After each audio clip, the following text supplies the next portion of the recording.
Ya, Assalamualaikum Ernie. Waalaikumsalam warahmatullahi wabarakatuh. Apa khabar rakan-rakan saya di Bandar Seri Begawan, Fakrul dan juga Sarina?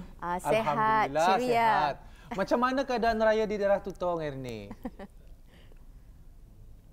Ya, seperti biasa, tapi berkurangan sedikitlah kalau kita ni lihat kesibukan di jalan-jalan raya khususnya di awal pagi raya. Namun kalau dari pihak saya sendirilah masih meriahnya sama seperti tahun-tahun yang sudah. Nah, kan sebenarnya ada perubahan. Artinya lurus nih. Ya, setiap tahun simple saja menyambut hari raya. Itulah syukuri seadanya kan Ernie ya. Macam-macam tujuan dari segi hidangan ataupun mungkin dari segi persediaan-persediaan lain, kita ni tu sepatutnya bersederhana dalam sambutan. Yang penting silaturahim itu tetap dapat kita diperkembangkan walau dalam apa cara sekalipun Ernie ya. Baik, betul sekali. Kita akan serahkan dulu untuk Ernie bersama dengan penonton kita apa agaknya bahan sisipan yang dibawakan pada pagi ini. Silakan. Baik, terima kasih rakan-rakan saya di Bandar Seri Begawan. Bismillahirrahmanirrahim. Assalamualaikum warahmatullahi wabarakatuh dan selamat pagi. Alhamdulillah Auda di Syawal kedua ini kita dapat bersama menerusi lintas langsung dari daerah Tutong ya. Seperti biasa juga kita akan bawakan beberapa package program yang berhubung mengenai dengan kemeriahan bulan Syawal ya, dan seperti yang kita maklum juga pada 1 Syawal, sembahyang sunat Hari Raya Aidilfitri diadakan di rumah masing-masing. Jadi rakan saya telah pun menyediakan bahan berkenaan.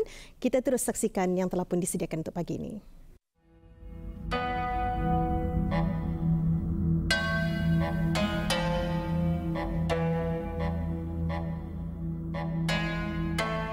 Sembahyang sunat Hari Raya Aidilfitri mula disyariatkan pada tahun kedua Hijrah. Ia boleh dilakukan secara perseorangan, akan tetapi lebih utama dan sunat dilakukan secara berjemaah pada awal pagi Hari Raya Aidilfitri.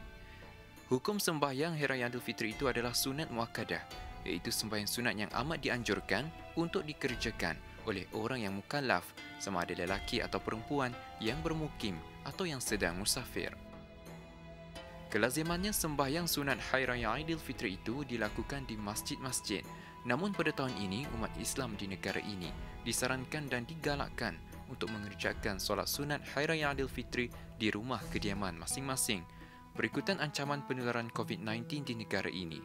Dan oleh itu, masjid-masjid, surau-surau dan balai-balai ibadat di seluruh negara masih lagi ditutup bagi menjaga kemaslahatan orang ramai sebagai inisiatif kerajaan bagi mengekang penularan virus ini.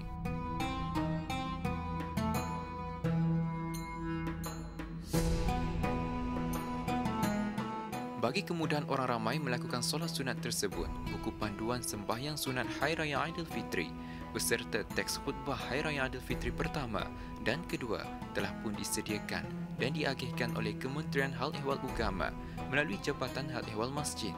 Melaluinya, dapatlah diketahui cara-cara sembahyang solat sunat tersebut dengan tertib. Alhamdulillah, syukur pada Allah Subhanahu Wa Taala dengan limpah kurnianya serta izinnya juga seluruh umat Islam di negara Brunei Darussalam telah pun dapat menyempurnakan puasa selama 30 hari di dalam bulan Ramadan. Maka dengan kesyukuran itu alhamdulillah seluruh penduduk dan rakyat negara Brunei Darussalam dapat melaksanakan sembahyang sunat hari raya di tempat masing-masing, iaitu di rumah masing-masing. Seperti mana yang kita ni maklum bahawa negara Brunei Darussalam masih berada dalam kewaspadaan di dalam mengelakkan penularan wabak COVID-19 ini, sudah sewajar kita ni selaku rakyat menjunjung titah ke bawah duli, dan arahan pihak kerajaan itu termasuklah mengadakan sembahyang sunat hari raya di rumah secara berjemaah. Dengan ini kita ni juga dapat merapatkan silaturahim kita semua bersama keluarga, dan perkara ini adalah merupakan pengalaman yang tidak mungkin kita ni lupakan. Selain daripada itu, ianya memberi keinsafan serta kesedaran betapa pentingnya kita ni amalkan kesederhanaan dan sentiasa bersyukur kepada nikmat yang Allah beri. Jadi memandangkan pada tahun ini masih lagi penularan COVID-19, maka kita ni mengadakan sambutan Hari Raya dengan secara sederhana saja. Walaupun ia secara sederhana tetapi tetap mengeratkan silaturahim kita ni, iaitu melalui dengan aplikasi WhatsApp, iaitu dengan cara menghantar dengan cara WhatsApp pengucapan selamat Hari Raya kepada teman-teman, saudara handai dan kaum kerabat kita ni, berkunjung kepada keluarga kita ni. Macam kita ni ada yang mempunyai keluarga yang ramai, maka kita ni ikut cara yang telah ditetapkan oleh kerajaan, iaitu dengan cara beredar-edarlah, berkunjung kepada ibu bapa kita ni.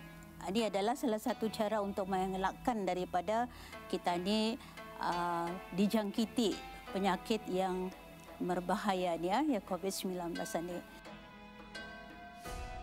Waktu sembahyang sunat Hari Raya Aidilfitri itu bermula dari terbit sebahagian matahari hingga tergelincir matahari, yakni sebelum masuk waktu zuhur pada hari raya tersebut, yakni 1 Syawal. Akan tetapi sunat dan afdal diakhirkannya sehingga naik matahari dengan kadar tinggi segala.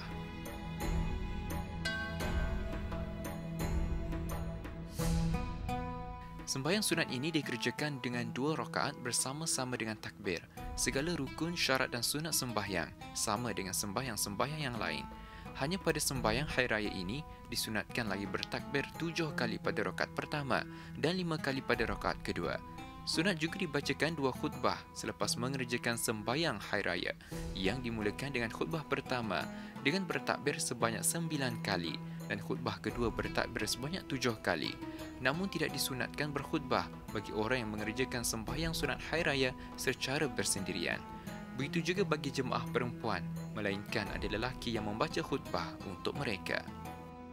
Pada tahun 1441 Hijrah bersamaan 2020 Masihi ini, kita berhari raya tidak seperti biasa pada tahun-tahun yang lalu. Tentu hal ini ada hikmah di sebaliknya. Sesungguhnya kita selaku hamba Allah Subhanahu wa taala tidak akan terlepas dari menerima sebarang ujian dan dugaan. Perbezaannya hanyalah terletak pada besar atau kecil, berat atau ringannya ujian dan dugaan yang datang menimpa itu. Sebagai umat Islam, kita hendaklah sentiasa bersedia menempuhi ujian dan dugaan tersebut dengan penuh ketabahan, ketenangan dan yang paling utama ialah menghadapinya dengan penuh kesabaran. Allahu Akbar, Allahu Akbar, Allahu Akbar. Marilah kita terus berdoa kerana dengan berdoa itu menunjukkan kita adalah hamba yang sentiasa taat dan ingat kepada Allah. Lebih-lebih lagi, pada ketika ini, kita dan negara kita sedang diuji dengan musibah.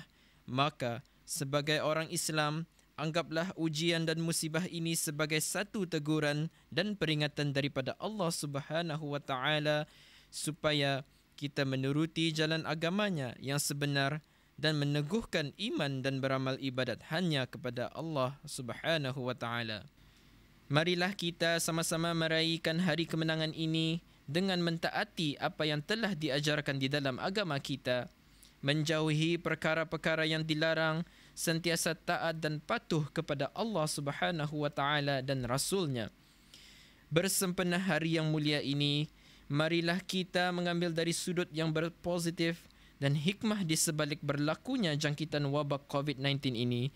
Di sebalik musibah wabak ini telah menjadikan hubungan institusi kekeluargaan menjadi semakin kukuh dan rapat. Meskipun mengerjakan sembahyang sunat Hari Raya Aidilfitri pada tahun ini tidak seperti lazimnya yang dikerjakan di masjid-masjid, namun ambillah kesempatan ini untuk kita mempertingkatkan pengetahuan mengenainya dengan mengerjakannya di rumah, dan janganlah sembahyang sunat Hari Raya ini ditinggalkan begitu sahaja berdasarkan kepada fadilatnya yang besar, kerana sembahyang sunat Hari Raya boleh sahaja dilakukan dengan berjemaah tanpa khutbah atau boleh juga dilakukan secara bersendirian.